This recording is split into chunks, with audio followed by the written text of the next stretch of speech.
So I saw this TikTok this morning about the interesting case of Bobby Feigl. That's his name. Interesting because it is one of those like weird tales you hear about. You know, when it's like, oh, was it a doppelganger or is it like a glitch in the Matrix? Because there are two of them, two Bradys who their names are spelled the same. They both are redheads with beards and glasses, are 6'4", and then they're also both minor league pitchers. And they both ended up getting surgery on their elbow. And they both went to the same doctor and to the same hospital to get them done. In fact, they found out that they were so similar because one of them went in to the doctor and was confused that the nurses recognized him. And I thought it was really interesting. I love a good, weird tale. But, you know, I always wonder, just how weird is it? So let's go take a look, shall we? All right, so let's break this down. We got Brady, right? And then we also got Brady, or Braden. On top of that, Brady in the 1990s was the 196th most popular name for boys at the time. In addition to this, the last name might seem a little bit odd, but Ancestry.com has over 5K records of the last name. Now, it's not a lot, but, you know, it isn't unprecedented to be in the area. Another thing here is that Brady, born in Maryland, Braden, born in Missouri.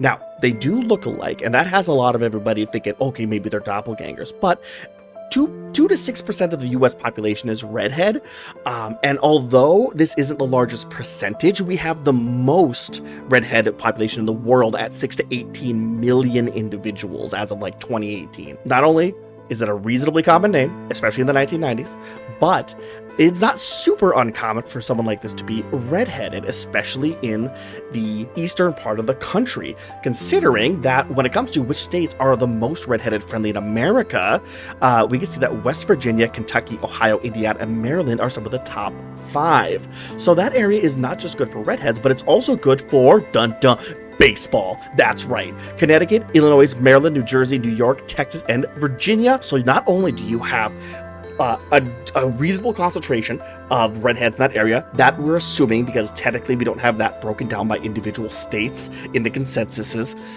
but we do know that those are some of the best places if you are to be a redhead, and there's some of the best places if you love baseball. So you got two kids, right, who grew up in places that are baseball is popular, and they grew up to be tall, so of course they get into the sport for it. During baseball, they get injured, right? They have an elbow injury called a Tommy John injury.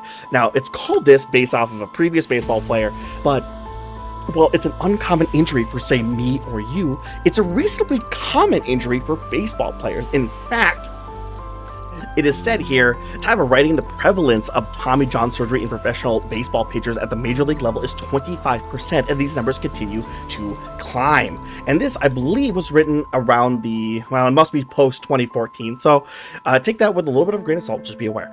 Either way, reasonably common injury for a baseball player, and that's not even looking at the minor leagues, right? So the major leagues, they have 25%, and that could be like a reasonable amount of people, but in the minor leagues there's going to be much more people, much bigger pool. So if it's the same at 25%, it's going to be even more common injury, right? Now, this leads us to James Andrews. Dr. James Andrews is an orthopedic surgeon who specializes in elbows, knees, and shoulders. Now, he's known for his work with pro athletes, as well as the fact that he was in Florida, in this time. We got Brady, who is working with the Atlanta Braves, right? He's in Atlanta, Georgia, training with them in 2015, where he gets his injury, causing him to miss almost the entire season.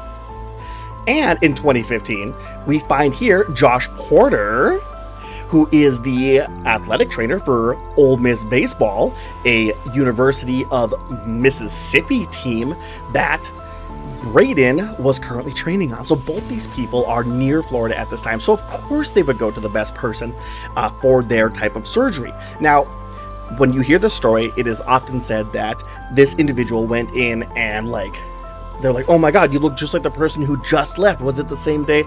No. In the original thing, the original post for this, right, we learned this. So in 2015, the doppelgangers were first mistaken for one another when they both had the exact same elbow surgery performed by the same doctor. Fascinating, crazy coincidence, but not the same day.